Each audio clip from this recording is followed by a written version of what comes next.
Hello, everyone. My name is Victor Delgado, and this is week 3 student observation and discussion. So, what is FBA and when to use it? So, FBA stands for Functional Behavioral Assessment. So, it's used when the behavior of a student is disrupting their own academic progress along, or if it's disrupting the classroom instruction by disrupting other students from learning.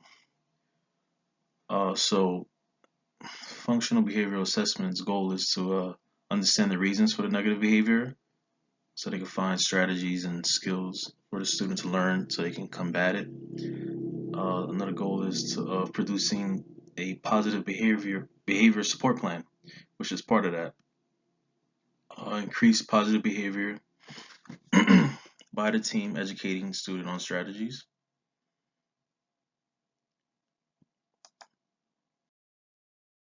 Information needed is direct and indirect data by observing students to further assess the course of action. And we do that by the ABCs of behavior. So the role of an ABC analysis plays when writing an FBA is the disruptive behavior, what occurs right before the destructive behavior occurs, what happens during and afterwards.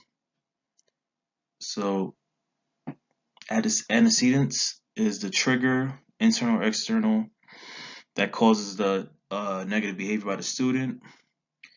The behavior is what is it? Is it cursing? Is it physical violence?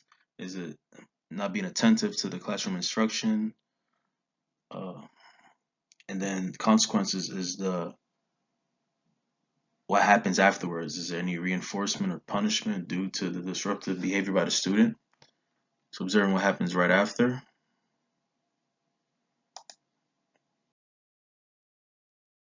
So the observation I had with the student I observed briefly was just being inattentive, refusing to listen or at least have eye contact or sit straight up. The student was inattentive to the teacher, to his peers. Pay mind to the peers. Appeared to be tired, uninterested. It was in the morning,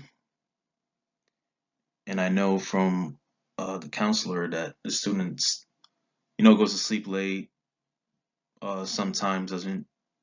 Poor attendance, comes late. If they come on time, they'll leave early. They'll dismiss themselves early from the remaining class periods. So yes, this happened Friday, 27th at 11 a.m. right before a lunch, and the student came to class and right away, uh, the hood on, put the head down, already tired or exhausted. Um, we there briefly, but the teacher did mention his name twice when in one instance, like trying to get his attention. The first time she said it wasn't enough. Um, put head up briefly for a little bit, and then as the teacher moved on, head back down, just tired.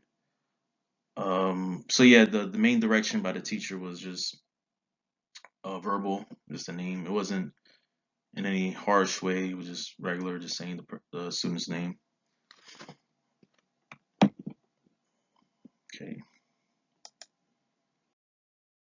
Antecedents, like I said earlier, the student already had mind made up by putting the head down, already tired, so it was already thought of, and it was action that was going to happen regardless. Not being attended during class during lesson. Uh, so the behavior was just head down, and if the student did have head up, not participating, not interested, what the teacher had to say. Uh, Consequence after the behavior was the teacher just trying to redirect the student by saying his name, but Yeah, the student did respond, had up for a little bit, but then eventually went back to the same behavior. Duration about 20 minutes. Intensity pretty high with just one action, just staying the same, stagnant. With the head down, it wasn't really repeated. It was just head down for most of the time. And whenever it'll happen again, it's because he lifted his head up briefly. And the type of redirection was the name and yep, calling on the student's name and a way for further intervention or redirection for the student would be to find out why they're going to sleep late or why they're exhausted. And other data that can go by the FBA team is, does the student act like this in other courses and other topics or activities with other instructors? And how to help the student manage the poor sleeping habits can be an effective strategy for the student. And thank you.